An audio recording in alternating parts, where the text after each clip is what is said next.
Hey everyone, Sucker Boat is back with another video for you guys. We're here at Palisado Cemetery.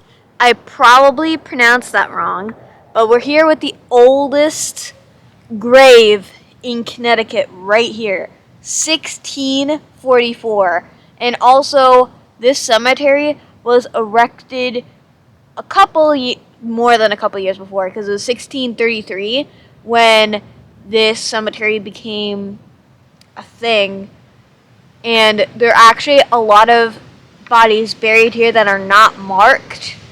There's a lot of graves here that are from the 1600s. This one is the oldest grave in Connecticut by far, by being 1644. There are other ones there's one that was from the exact year from the Salem witch trials, which is 1692, which is actually pretty nice. But there's also been a couple other cemeteries that I went to that also has some graves from 1692. There are some from all around there. There's from the 1660s. I posted a photo from there that was Catherine from 1660. And I want to come here and talk about the history with you guys, but bear with me because it's windy. It's very, very cold today. And yeah, so let's go have fun. I am going to show you guys the train station again, and I hope you guys enjoy this video. And now, let's get into the history, guys. Peace out. Okay, so I did the research. He was a reverend of the church, and he was a pastor before he was a reverend, and he actually worked in the church that's in front of the cemetery. That's the first church here. Obviously, they've redone it since he was alive, because that was all the way in the 1600s. This is more of a 1700s or an 1800s style church. Maybe next time I'll show you guys the church. It's extremely cold today, so my hands are going to be mostly in my pockets. So just bear with me. And I'm using my new camera stand, so also bear with me, because I am trying to get used to this. So here lieth I cannot pronounce his name. You guys can read his name. So this is called a chest grave. This is for the elite, for the wealthy, honestly. He also had a whole bunch of kids from what I researched. And he has one of the most interesting stories that we're going to talk about. My book is right here. I have to open it. I have not yet, because I wanted to show you guys this grave before I forgot. And I walked by this grave the first time I came here when I was talking about the witch trials 50 times. And I was like, oh, this is interesting. That's 1644. And then come to find out later, this guy is the oldest grave in Connecticut that's record, that isn't just left to being unrecord because of how, they keep the graves or they're missing. There's a couple graves over there where the trunks of the trees are, that they're so old, they're growing into the trees. The trees are growing into them. And it's actually very sad. Over there's one stuck on the side of the tree. And then in this area where we are right now, we're all the way in the back of the cemetery. This cemetery is huge. And it used to be smaller. They obviously expanded it a little bit ago, and this is still an active cemetery, so they're still burying people recently. Down near where the church, there's a couple from 2006, 2005, 2010, as example. Mostly they're 1800s all the way over there. But all the designs of these graves, this is why I love coming to Connecticut, because with all the old 1700s graves, they're all styled in the coolest way. They do not look like the ones at Salem, which they have the skulls and the crossbones, If you have ever seen the show Over the Garden Wall, then you know what I'm talking about, because they kind of have those graves in the first, not the first scene, but a part of the first episode, and then the reference when we come back from the unknown. If you've seen Over the Garden Wall, then you know what I'm talking about. I'm not crazy. Alright, but they had the old cemetery and stuff like that. And the Halloween scene, part of it when Warts and I forget their names though, but I really love that show. I haven't watched it in a long time, so that's also why. They bring it back for like early fall. But anyway, I love that show. But yeah, the example is they have graves that look like that there. That's what I'm saying. So yeah, we're gonna be recording here. It's very windy today, so you can see the wind over there with the flag moving there in the background. Right there. So walking down to the train station, this is what it looks like from where the memorial is, which is right here. Which we're right off of Central Street, so that's where the memorial is.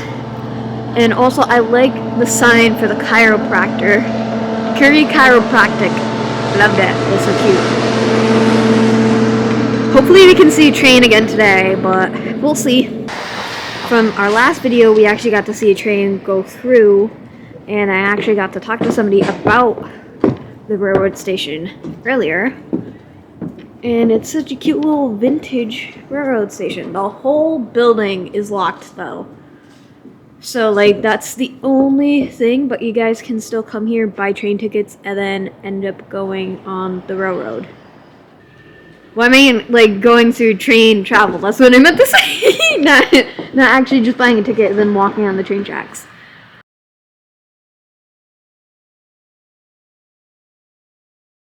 Now we get to see a train go by.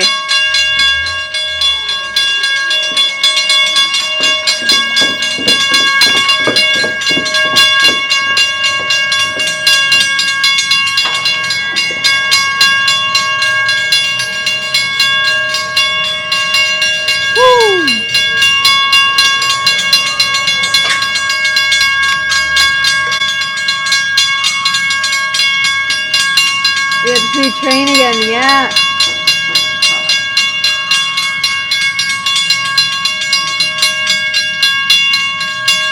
And on the train station itself. Nice.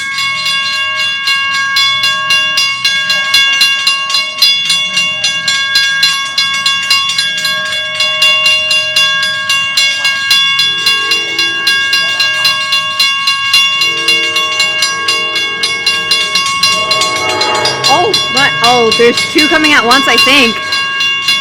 Oh my. Here we go. Here we go, guys. Woo!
Alright, so we just got to Palisado Cemetery, and I'm still butchering that name, so I apologize. And then we get to see an eagle all the way up on top of the church. And it's a bald eagle! Dude, this is so cool.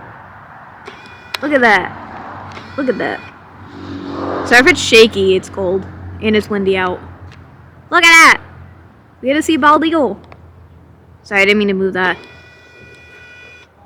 It's very touchy.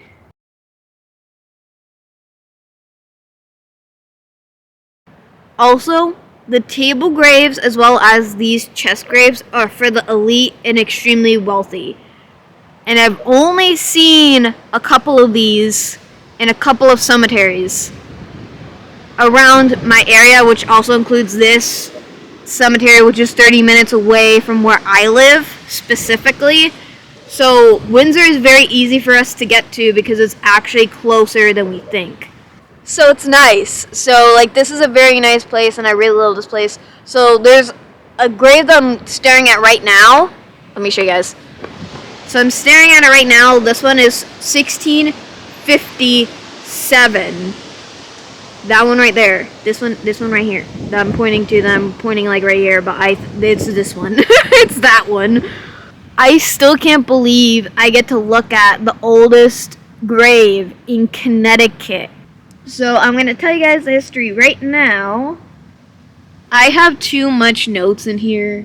This is all like not even what I'm trying to go here. Partnership, the King's Service. So like the King's Service is gonna be part of this. Witchcraft. I think I went too far. Oh yeah, no, we start down here. Oh Jesus. I went so hard on the other one.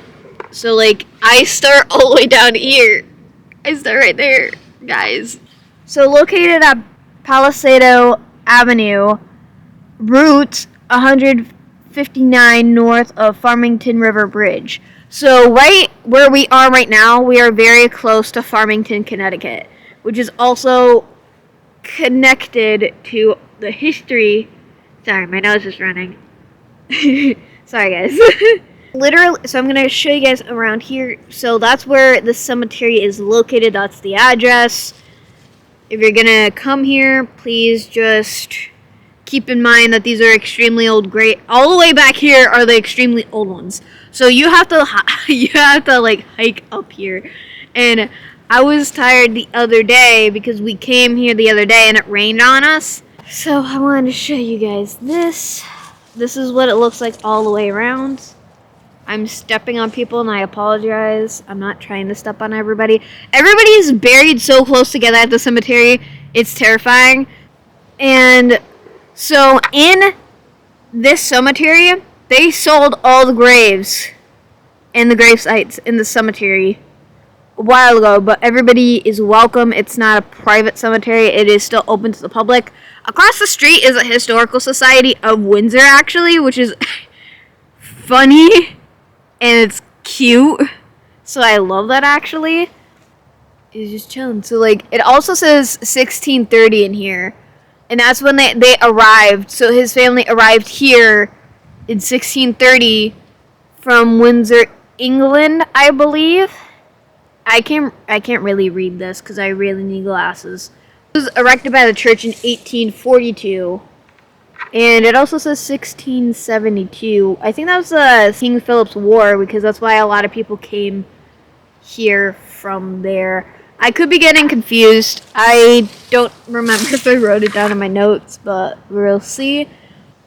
The southwest granite contains 7 17th century stones and numerous 18th century stones. And then it never told me how many 16th century ones that they have. Because what we're looking at right here, this one, Sarah, the wife of, I cannot read that name, something Strong, aged 37 years old. She died, I think that's December.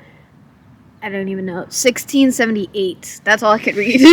That's all I got. They have been made over centuries to preserve them. They tried to preserve them as much as they could. So that's why there's like one from 1657 right here. This is the one that I was pointing to you guys.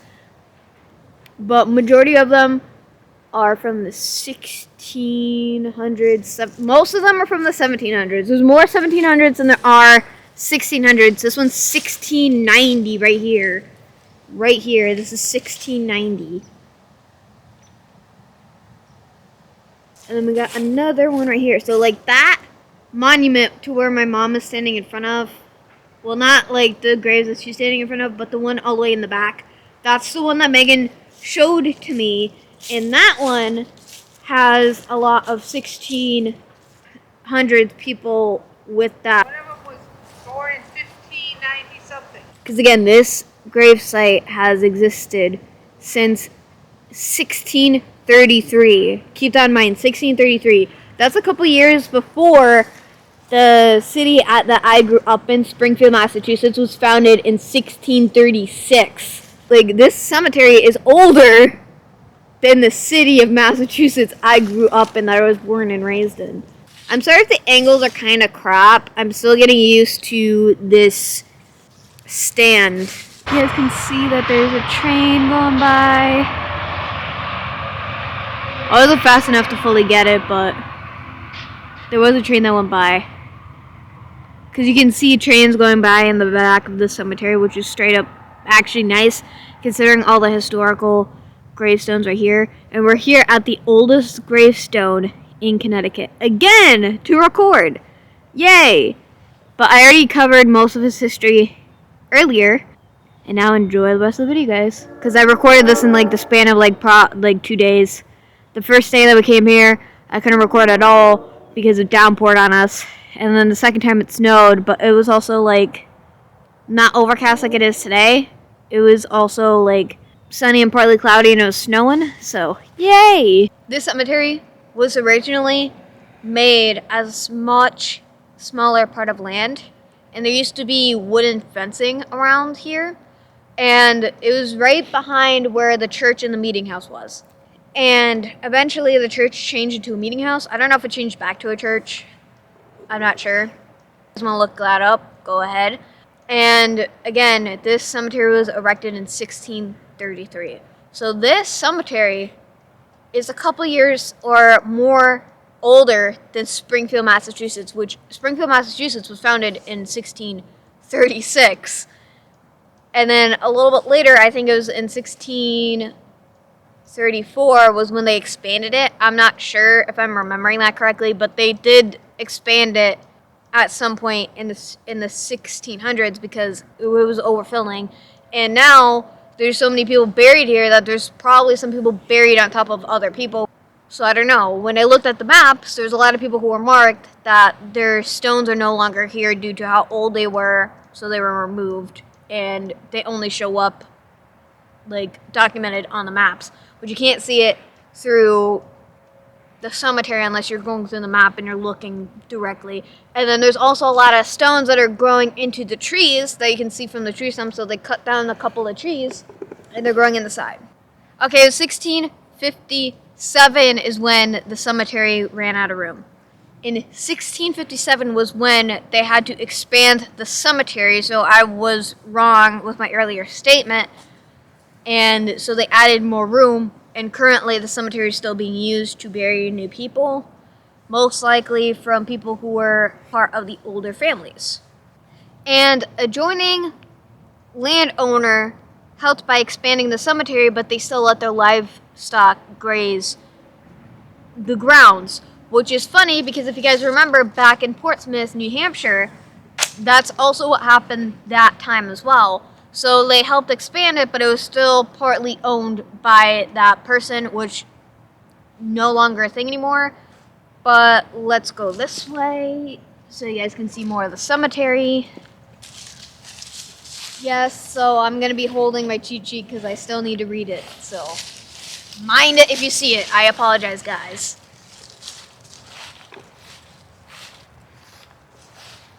This is one of the people that we have to talk about today. This guy, Henry Wilcott, is extremely important to Windsor, which explains why he has a chest grave.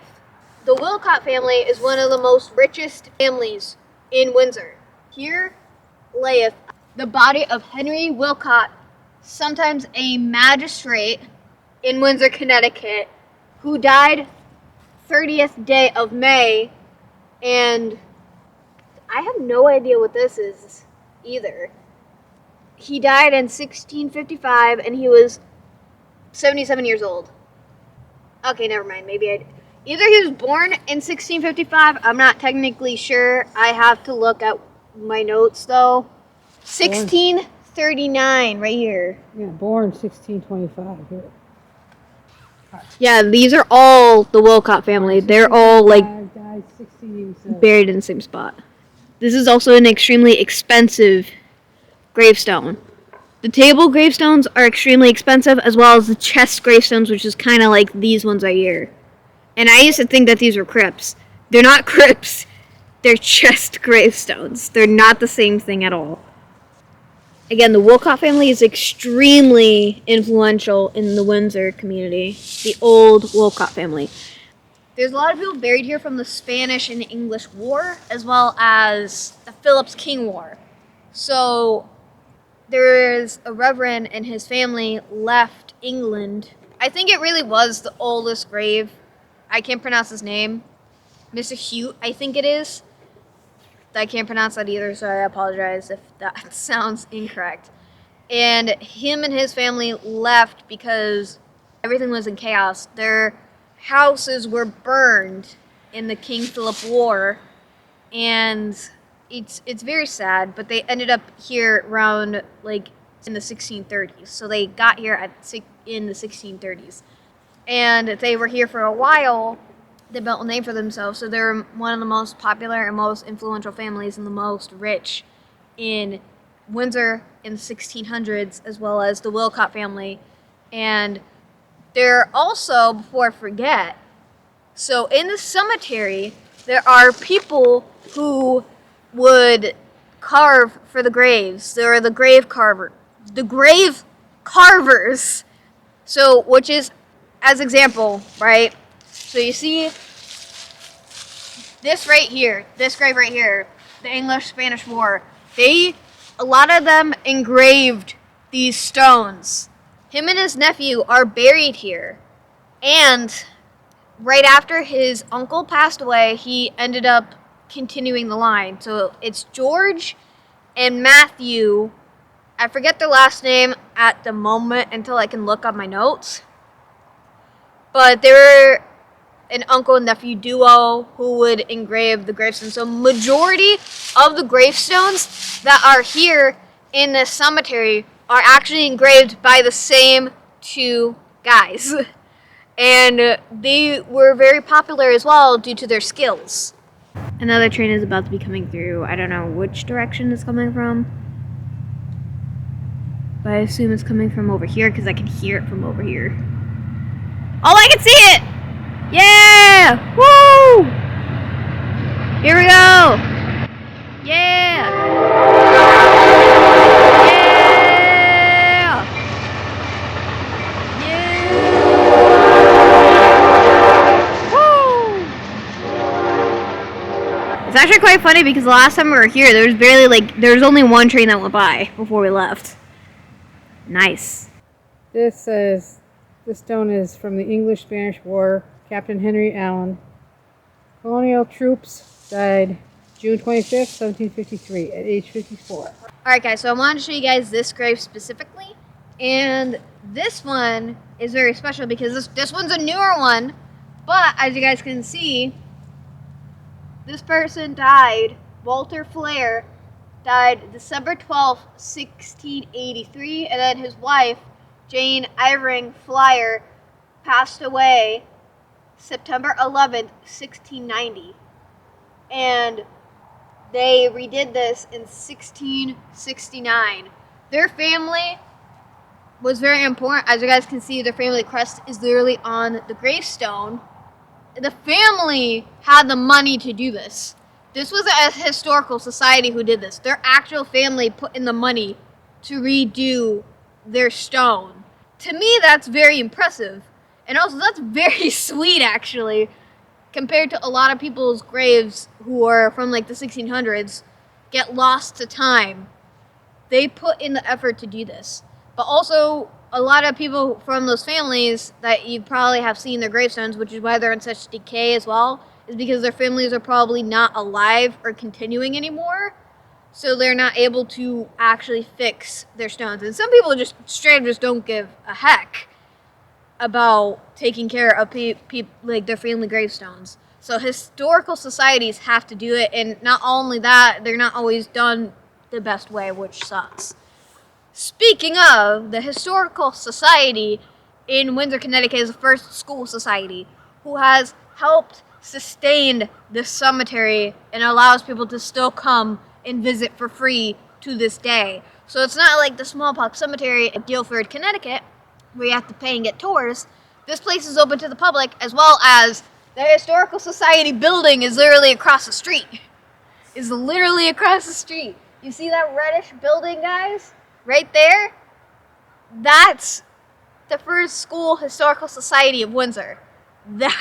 So, like, they set up shop across the street from here. That's so cool. And also, what's even cooler is that we were able to see the bald eagle on the church. Sorry, I'm tired. I worked a 9-hour shift before I came out to do this. I apologize.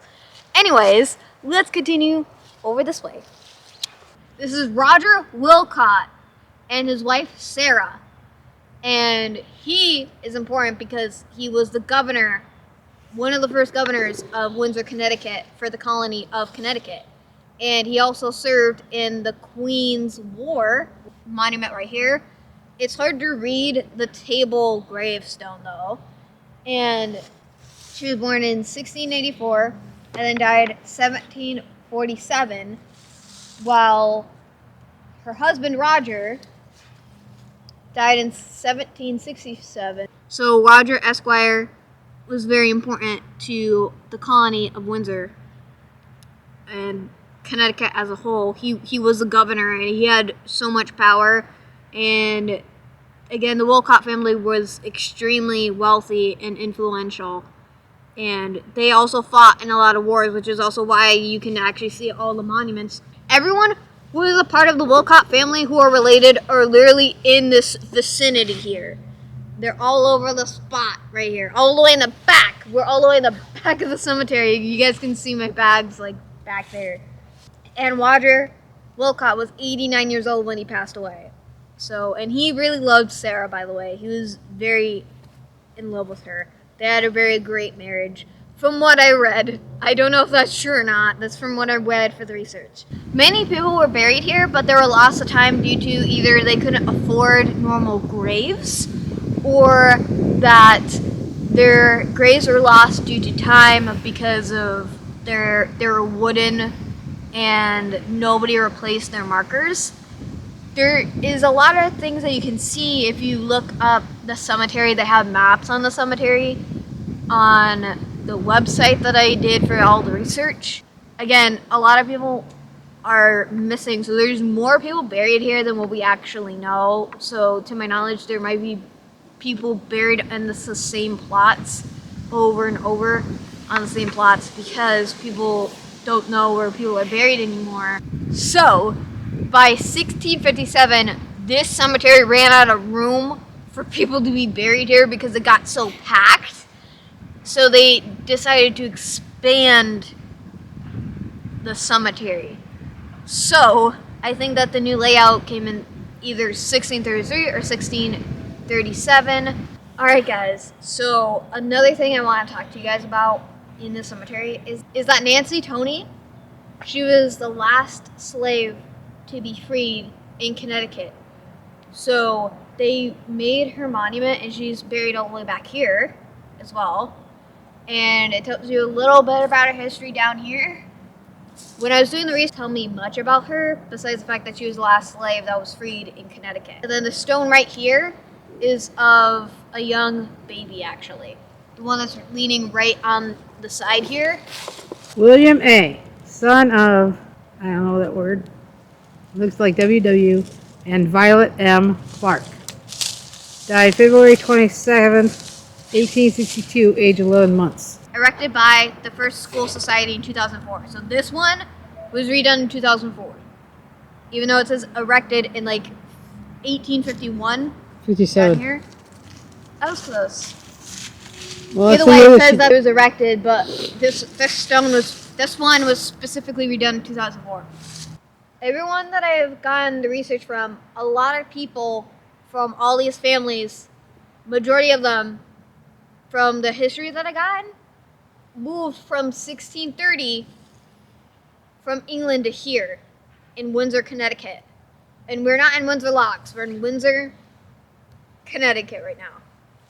And we're in downtown Windsor, by the way, which is where all of these historical monuments are. And this one is probably around the second oldest, if that gravestone is still here. And from 1578 to 1655. 1625 to 1687. 1679 to 1767. 1712 to 1795. And most of them were veterans, so that's another reason why their history is so important to the town of Windsor in general. So it's pretty nice. Roger Esquire Wilcott, the youngest son of Martha and Simon Wilcott. Here we go! Yay! Another train! Yay! Woo! Yay! That's the shortest train we've ever seen in a while, actually. Woo! Yay! We saw like 5 trains today, wasn't it? Yeah, that's a lot of trains in one day. This is Catherine's grave that I'm crouching next to. She passed away in 1660 of October back then. So I wanted to show you guys, you know, her gravestone. So yay! I'm gonna show you guys. I'm gonna show you guys in a second. Hold on. This is Catherine's grave.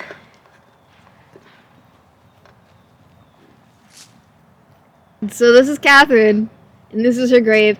Here lieth the body of Catherine Gibbs, who died the 24th, sorry, my bad, of October in 1660. Sorry if this is like a weird angle.